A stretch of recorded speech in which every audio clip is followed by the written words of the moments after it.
Find the total number of ways of answering 5 MCQ question, each of having 4 choices. हमें कितने MCQ questions answer करने हैं? 5. तो 5 dashes आएंगे और एक MCQ के लिए कितनी choices है? 4. तो 4 कितनी बार मल्टीप्लाई होगा? 5 times. So that is why the answer is very very clear, 4 to the power 5. और कई बच्चे इसका आंसर 5 to the power 4 भी दे देते हैं और कई बच्चे बिल्कुल ही कंफ्यूज होके 5 फैक्टोरियल 4 फैक्टोरियल भी लिख सकते हैं। तो कंफ्यूजिंग क्वेश्चन है, लेकिन अगर आप ध्यान से करोगे ये देगा आपको 1 number. Two lines are said to be parallel if the difference of their slope is क्या? क्वेश्चन अगेन समझ में नहीं आता है। दो लाइन पैरेलल गिवन है, रूट से शुरू करते हैं। अगर लाइन पैरेलल होती है तो दोनों के जो स्लोप्स हैं वो इक्वल होते हैं। अब आपको यहीं से आंसर मिल जाएगा m1 minus m2 equal to क्या आएगा? क्लियर है, the answer will come out to be 0। So ये आपको 1 नंबर देगा, बट क्वेश्चन ध्यान से पढ़ना है और बेसिक लगाने नहीं भूलने हैं। The cardinality of a power set. सबसे पहले power set of A, and cardinality means the number of elements which are there in power set. X belongs to natural number, X is less than equal to 10, यानी कि जो value है वो 2 की power n, n कितना है? 10. So obviously the correct answer is this. इस question में कैच क्या है कि बच्चों को यही नहीं पता होता कि कार्डिनैलिटी का मतलब क्या है, एंड पावर सेट का फॉर्मूला याद रखना है। सिर्फ 2 concept and it will give you 1 mark. That's it. If A plus IB is equal to C plus ID, then which of the following condition is true? चारों में से कौन सा कंडीशन ट्रू है? क्लियर कट इंडिकेशन है, जब एक complex number के इक्वल होता है तो ए जो है वो सी के इक्वल होगा और जो बी जो है वो डी के इक्वल होगा, यानी कि real part is equal to real part and imaginary part is equal to imaginary part.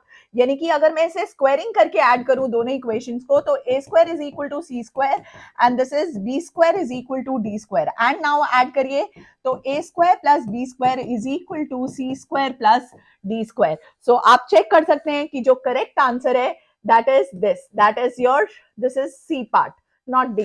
So this is the correct answer. So ये आपको देगा 1 नंबर। सिंपल क्वेश्चन है, जस्ट द कंप्लीट लॉजिक कि real part के और imaginary के equal. Limit x tends to 0, mod of sin x by x is equal to, again 99% बच्चे इसका आंसर गलत लिखते हैं क्योंकि उन्हें याद रहता है कि sin x by x limit x tends to 0 जो है वो 1 होता है। करेक्ट, फॉर्मूला करेक्ट है, लेकिन x टेंड्स टू 0 होता है, यानी कि अगर ये प्लस होगा x टेंड्स टू 0 प्लस तो ये +1 होगा, लेकिन अगर limit x tends to 0 minus होगा तो ये minus of sine x by x which will be -1। तो क्या 1 और -1 इक्वल है? नहीं है। तो यानी कि the answer is going to be limit does not exist, क्योंकि left hand limit right hand limit unequal है। तो मॉड की गलती नहीं करनी है, मॉड हमेशा स्प्लिट होगा। ये देगा आपको 1 नंबर। tan a की वैल्यू गिवन है, tan b की वैल्यू गिवन है, वैल्यू फाइंड करनी है a प्लस बी की। तो formula tan of a plus b का क्या होता है? tan a plus tan b, यानी कि half plus 1/3 upon 1 minus 1/2 into 1/3। LCM लेंगे तो पता है 6 आएगा। सो दिस इज ऊपर 5 आ गया, नीचे क्या आया? Again LCM 6। सो मल्टीप्लाई करके 6 आ गया तो 5, दिस इज 6 माइनस 1, अगेन 5 आ गया। So it is 1। तो tan a प्लस b 1 है, तो आंसर क्या आने वाला है? tan की वैल्यू 1 कब होती है? π/4 पे। तो ये देगा 1 नंबर। लेकिन एक क्वेश्चन आप लोगों के लिए, क्या आप मुझे a माइनस बी की वैल्यू बता सकते हो? लेट मी सी कि ये वीडियो किसने एंड तक देखा है और वो मेरे इस सवाल का जवाब देता है। तो बेसिकली ये वीडियो में 2 नंबर है। The equation of a line passing through 3,4 and perpendicular to this line, इसका एक शॉर्टकट है। रादर देन एक बड़ा प्रोसेस करने का, मैं आपको एक शॉर्टकट सिखा रही हूं। आप x एंड y के कोएफिशिएंट इंटरचेंज कर दीजिए, यानी कि 2x और 3y आ जाएगा प्लस कुछ भी वैल्यू k इक्वल टू 0। ये था इक्वेशन परपेंडिकुलर, लेकिन जो y का जो कोएफिशिएंट है, यानी कि x का जो कोएफिशिएंट अगर प्लस है तो यहाँ पे y का कोएफिशिएंट नेगेटिव हो जाएगा। तो ये था तो शॉर्टकट। अब k कैसे निकालेंगे बेटा? x की जगह इक्वेशन 3 और 4 दोनों से पास करती है। So 2 into 3 minus 3 into 4 plus k equals to 0। So आप क्लियर दिख रहा है? 3 2 जा 6 माइनस 4 3 जा 12 यानी कि इक्वल्स टू कैन आई से माइनस के, तो माइनस माइनस कैंसिल, तो k इज इक्वल टू कितना आ गया 6। तो क्लियर कट इंडिकेशन है, जो आंसर है वो ए, 1 mark. Empty set is a finite, infinite, universal या अननोन सेट। मैक्सिमम बच्चे इसका आंसर या तो अननोन दे देते हैं, लेकिन आपको थोड़ा सा ध्यान से पढ़ना है। एम्प्टी सेट का मतलब होता है सेट जो कि खाली है, या I can say empty bracket या सिर्फ नल। आई कैन नॉट से कि this is a empty set, ये हमें पता है by definition of empty set. तो या तो ये या ये। खाली मतलब इसमें कितने एलिमेंट्स प्रेजेंट है, 0 एलिमेंट प्रेजेंट। 0 मतलब कि आप उसे डिफाइन कर सकते हो। So the answer is it is a finite set. So ये देगा आपको 1 नंबर। कॉमन सेंस का question, easy.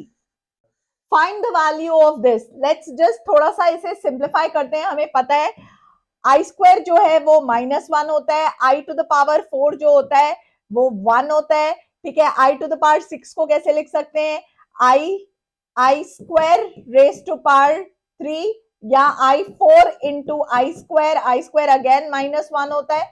So on series चलती रहेगी। ये I2n है। Now this is the main term, I square is again -1 to the power n। तो आप दिख रहा है कि आपको हर एक सीक्वेंस बन रहा है, हर positive negative alternate term cancel होती जा रही है। आंसर आएगा -1 टू द पावर n। तो इसका मतलब n जो है अगर वो इवन नंबर आएगा तो आंसर पॉजिटिव आएगा, अगर n ऑड होगा तो आंसर जो है वो नेगेटिव आएगा। So that means correct answer जो है वो है डी पार्ट, वो देगा आपको 1 number. If fx is equal to this, find f dash of 1. So पहले f dash of x find कर लेते हैं। वो क्या आएगा, 100 x की पावर 99 प्लस 99 x की पावर 98 एंड सो ऑन करके x का जो डेरिवेटिव है वो 1 और 1 का डेरिवेटिव 0। अब x की जगह क्या डाल देना है, 1 डाल देना है। तो क्या आएगा, 100 plus 99 plus so on till 1। अब आपको क्लियर दिख रहा है sum to n terms of an AP. तो a जो है सपोज करिए n जो है वो 100 है, सो 100/2 a प्लस n, यानी कि 1 प्लस मैंने उसे उल्टा लिख दिया ताकि मेरी कैलकुलेशन आसान हो जाए। सो अब 100 into 101 upon 2। Again answer is very very clear, answer is a part 5050। Calculation error बिल्कुल नहीं करना है, शॉर्टकट लगाना है, 1 number. Limit x tends to 0, x into sine 1/x is equal to, चारों में से ऑप्शंस। मैक्सिमम बच्चे इसका आंसर नॉट डिफाइंड देते हैं, जो कि गलत है। देखते हैं कि आंसर सही कैसे आएगा। साइन की जो वैल्यू होती है वो किस किस के बीच में होती है, वो -1 और 1 के बीच में होती है, राइट। सो ये था आपका साइन का डोमेन, राइट। लेकिन अब मैं अगर इसे x से देखूंगी, मतलब x साइन 1/x, यानी कि इसकी वैल्यू तो -1 और 1 के बीच में है, तो x क्या है, x टेंड्स टू 0 है। तो 0 into any value which is between -1 and 1, the answer is 0। यानी कि इसका करेक्ट आंसर जो है वो A है, that will give you 1 mark। Differentiate log of ex with respect to x। इसका आंसर मैक्सिमम बच्चे गलत देते हैं। लेट्स सी इस क्वेश्चन को करना कैसे है। log of ex, पहले आप चेन रूल लगाएंगे। log of x का डेरिवेटिव 1/x यानी कि 1/ex हो जाएगा, और फिर चेन रूल से d by dx of e to the power x which is e to the power x। so answer is 1। so आपका जो करेक्ट आंसर है वो C पार्ट है, that will give you 1 mark। Unit of eccentricity of the ellipse.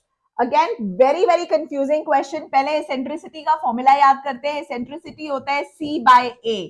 C का जो unit होता है, ये भी एक साइड है, राइट, एक लेंथ है, और A भी एक लेंथ है। तो लेंथ अपॉन लेंथ यानी कि कैंसल आउट हो जाएगा। दैट मींस एसेंट्रिसिटी क्या होती है, यूनिटलेस। उसका कोई यूनिट नहीं होता, क्योंकि वो एक रेशियो होता है। ये आपको ध्यान रखना है, बिल्कुल भी कंफ्यूज नहीं होना। This will give you 1 mark। How many elements are there in a complementary of a set. Complementary क्या होता है, सपोज करो A एक सेट है 1 2 and 3, राइट। तो उसका कॉम्प्लीमेंट्री जो होता है वो क्या होता है, कॉम्प्लीमेंट्री मींस ऐसे एलिमेंट जो कहां प्रेजेंट है, यूनिवर्सल सेट में है लेकिन A में नहीं है। सो कॉम्प्लीमेंट ऑफ अ सेट किस पे डिपेंड करेगा, यूनिवर्सल सेट पे। तो इसका आंसर क्या होगा, 0 1 same as in the given set, या can't say। the answer is can't say because it will depend upon the universal set। ये देगा आपको 1 नंबर। एफ एक्स गिवन है और एफ ऑफ हाफ फाइंड करना है। मैक्सिमम बच्चे इसका आंसर 0 देते हैं, लेकिन ये गलत आंसर है, देखते हैं कैसे। एफ ऑफ एक्स मतलब एक्स की जगह हाफ आया माइनस स्क्वायर ब्रैकेट हाफ, इसका मतलब बच्चे भूल जाते हैं half minus this is the greatest integer value, यानी कि ये 0.5 है, इसके स्मॉलेस्ट इंटीजर क्या है नियर टू दिस इज 0। तो आंसर क्या आएगा हाफ, यानी कि जो आंसर आएगा वो आएगा नन, क्योंकि इसमें ऑप्शन हाफ जो है वो नहीं गिवन है। Simple logic, simple meaning, just remember कि ग्रेटेस्ट इंटीजर फंक्शन क्या होता है, ये देगा आपको 1 number. AM and GM are arithmetic progression and geometric progression, then इनमें से कौन सा ट्रू है? आपको पता है AM जो है वो A प्लस बी बाई 2 होता है और GM जो होता है वो रूट ए बी होता है, राइट। सो अगर हम इसे इन दोनों को सब्ट्रैक्ट करें, क्योंकि मुझे देखना है कौन किससे बड़ा है, तो क्या आएगा A plus B minus 2 root A B, right, upon 2। Check करो क्या ये हमेशा ग्रेटर देन, इसको थोड़ा सा और सिंप्लीफाई करते हैं, can I write it as root A minus root B का होल स्क्वायर बाई 2। तो आपको पता है किसी भी चीज का होल स्क्वायर भी 0 से बड़ा होता है या 0 से बड़ा होता है, तो दैट मीन्स कैन आई से this is AM is greater than equal to GM, क्योंकि ये जो वैल्यू है ये greater than equal to 0 होगी। So the correct option is C part. Simple basic formula that will give you 1 mark. If the repetition of the digit is allowed, the number of even natural number having 3 digit, कितने digit चाहिए हमें 3, यानी कि 3 places fill करनी है, repetition allowed है। पहली place पे अगर 3 डिजिट नंबर है तो अगेन यहां मेजर गलती होती है, बच्चे पहली प्लेस पे भी 10 डिजिट्स ले लेते हैं, नहीं, पहली प्लेस पे 0 नहीं आ सकता, 0 आएगा तो वो 2 डिजिट नंबर हो जाएगा। तो पहली प्लेस के लिए ऑप्शंस है 9, रेपिटेशन अलाउड है, तो अगली प्लेस के लिए आंसर आया 10। अब इसमें सिर्फ इवन नंबर्स, यानी कि 0, 2, 4, 6 एंड 8, यानी कि यहां के लिए ऑप्शन आया 5। So 9 5s are 45. Answer is 450. 450 is your answer. अब आप मुझे आंसर दीजिए कि अगर रेपिटेशन नॉट अलाउड होता तो इस क्वेश्चन का आंसर क्या आता, in the comment. That will give you 1 mark. The locus of a point whose abscissa and ordinate are always equal. एक तो बच्चे लोकस वर्ड से ही घबरा जाते हैं, वर्ड को पढ़ के ही बोलते हैं हमें कुछ नहीं पता। लोकस का मतलब है सेट ऑफ इक्वेशन या कैसी फैमिली ऑफ इक्वेशंस आएगी, तो उससे नहीं घबराना। एब्सिसा का मीनिंग क्या होता है एक्स एक्सिस एंड ऑर्डिनेट क्या होता है वाई। तो उसने बोला एब्सिसा इक्वल है ऑर्डिनेट के, तो ऑब्वियसली आपको क्लियर कट इक्वेशन दिख रही है x minus Y equals to 0, यानी कि the correct answer is B part. कोई गलती नहीं होनी चाहिए, बेसिक लॉजिक कोऑर्डिनेट ज्योमेट्री का या स्ट्रेट लाइंस का, ये देगा आपको 1 mark. The value of limit x tends to 0 sin of a plus x minus sin of a minus x upon x. Question maximum बच्चे गलत करते हैं, प्लीज बेसिक लिमिट्स का फॉर्मूला लगाइए, sine A minus sine B, trigo का matter use होगा which is sine A minus B, bracket change करना ना भूलिएगा, साइन चेंज करना, into cos of A plus X, right, plus A minus X upon 2 whole divided by X, और आगे 2 आता है, तो sine A minus sine B का फॉर्मूला लगाया मैंने, ए और ए कैंसिल हो गया, यहाँ पे क्या आया 2 साइन 2x बाई 2 कैंसिल हो गया, और अब आपको पता है sine x by X limit x tends to 0 जो है वो तो 1 हो जाता है, और यहाँ पे क्या आएगा cos of x cancel, this is 2a by 2 फिर कैंसिल हो गया, यानी कि the answer will be 2 cos a, that will give you 1 mark.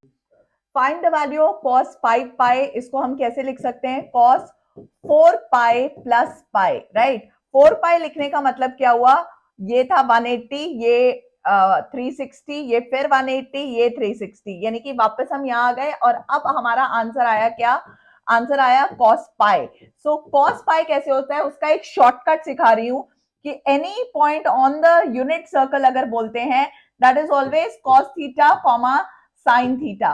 तो आप चेक करो, अगर ये x एक्सिस है, ये y है, और ये x डैश है, ये y डैश है, तो यहाँ पे जो पॉइंट आएगा यूनिट एक्सिस पे वो क्या आएगा -1, 0, सो cos pi is -1, so answer is -1। कोई कंफ्यूजन नहीं होना चाहिए, मैंने शॉर्टकट ऑलरेडी सिखा दिया है, ध्यान रखेंगे, वैल्यूज गड़बड़ नहीं होनी चाहिए।